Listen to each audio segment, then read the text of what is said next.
வணக்கங்க. இன்றைக்கி நம்ம சேனலில் சேமியா ரவையை வச்சு கிச்சடி சூப்பராக எப்படி செய்கிறதுன்னு பார்க்கலாங்க.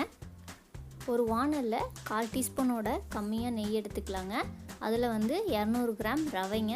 ஸோ இதை லோ ஃப்ளேமில் 2 நிமிஷம் வறுத்துக்கலாங்க. ஸோ ரவையோட கலர் மாறக்கூடாது, அந்த நெய்யோட வாசத்துக்காக இதை நம்ம லைட்டாக வறுத்துக்கலாங்க.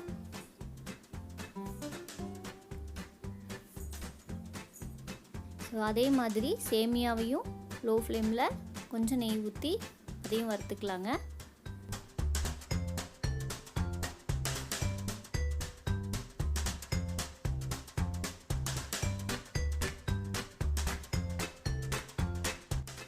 ரெண்டையும் வறுத்து எடுத்து அந்த பக்கம் வச்சிடலாங்க. ஸோ இப்போ வெங்காயம் எல்லாம் தாளித்து விடலாம். ஸோ அதுக்கு ஒரு ஸ்பூன் நெய் ஊற்றிக்கலாங்க. 3 டேபிள் ஸ்பூன் அளவுக்கு ஆயில் ஊற்றிக்கலாங்க. ஆயில் நிறைய ஊற்றுனீங்கன்னா தான் இந்த கிச்சடி நல்லாயிருக்கும், இல்லைன்னா ரவை பிசு பிசுன்னு இருக்கும். ஸோ அதனால் எண்ணெய் கொஞ்சம் சேர்த்து ஊற்றிக்கோங்க. எண்ணெய் லைட்டாக சூடானதுக்கு அப்புறமா முந்திரி பருப்பு போட்டுக்கலாங்க. ஏன்னா ரொம்ப சூடாக இருந்தால் முந்திரி பருப்பு போட்ட உடனே கருகி போயிடும். ஸோ அதுக்கப்புறமா ஒரு ஸ்பூன் உளுத்தம்பருப்பு, ஒரு ஸ்பூன் கடலைப்பருப்புங்க.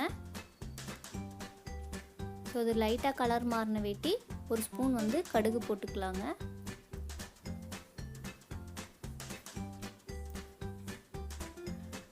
இதுக்கப்புறம் ஒரு பெரிய வெங்காயம் சின்ன சின்னதாக ஸ்லைஸ் பண்ணி வச்சுருக்கீங்க, அதை இதில் சேர்த்திக்கலாங்க. இப்போ லோ ஃப்ளேம்லேயே வைங்க.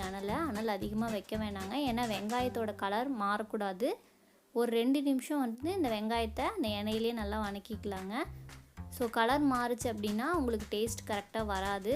ஸோ முடிஞ்ச வரைக்கும் வெங்காயத்தோட கலர் மாறாமல் வணக்கிக்கோங்க.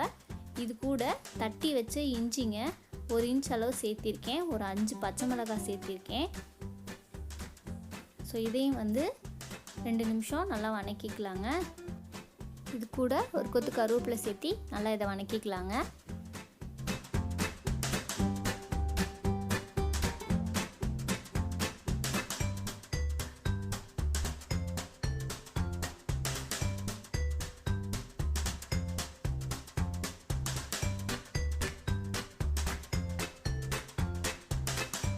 இதில் ஒரு அரை தக்காளி கட் பண்ணி சேர்த்திக்கலாங்க. தக்காளி கம்மியாக போடுங்க, அதிகமாக போட்டிங்கன்னா கிச்சடி புளிப்பு டேஸ்ட் வந்துடும். ஒரு 2 பீன்ஸுங்க, ஒரு கேரட் க்யூப் ஷேப்பில் கட் பண்ணியிருக்கேங்க.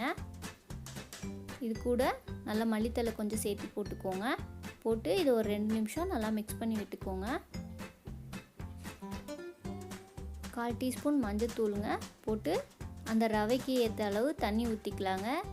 இந்த ஸ்டேஜில் இந்த கிச்சடிக்கு தேவையான உப்பு போட்டுக்கலாங்க. தண்ணியோட அளவு பார்த்திங்கன்னா நான் 1 கப் ரவைக்கு 3 கப் தண்ணி, அப்புறமா 1/2 பாக்கெட் சேமியா எடுத்திருக்கேன், அதுக்கு 1 டம்ளர் தண்ணி சேர்த்து மொத்தம் 4 மடங்கு தண்ணி ஊற்றிருக்கேங்க. ஸோ இப்போ இந்த கேரட் நல்லா வேகணும். ஸோ மூடி போட்டு 5 நிமிஷம் நல்லா ஹை ஃப்ளேமில் வேக வச்சுக்கலாங்க. ஸோ மூடி போட்டு வேக வச்சிங்கன்னா சீக்கிரமாக வெந்து போயிடும், அதோட வாசமும் அப்படியே நல்லாயிருக்கும். ஸோ அதனால் முடிஞ்ச வரைக்கும் மூடி போட்டு வேக வைங்க. ரவை சீக்கிரம் வெந்துடும், சேமியா கொஞ்சம் லேட் ஆகும், அதனால் ஃபஸ்ட்டு சேமியாவை போட்டுக்கலாங்க. போட்டு ஒரு நிமிஷம் மூடி போட்டு அதை வேக வச்சுக்கலாம்.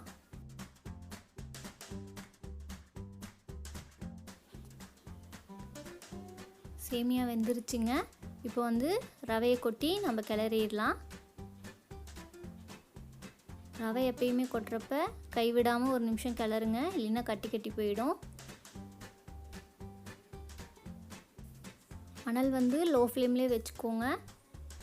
1 நிமிஷம் கிளறுனா போதுங்க. ஸோ இந்த ஸ்டேஜில் மூடி போட்டு மூடி வச்சிடலாம், கிளற வேண்டாம். ஸோ இதுக்கப்புறம் மல்லித்தலை கட் பண்ணி வச்சுருக்கீங்க, அதை மேலாக போட்டு திருப்பி மூடி வச்சிடலாங்க.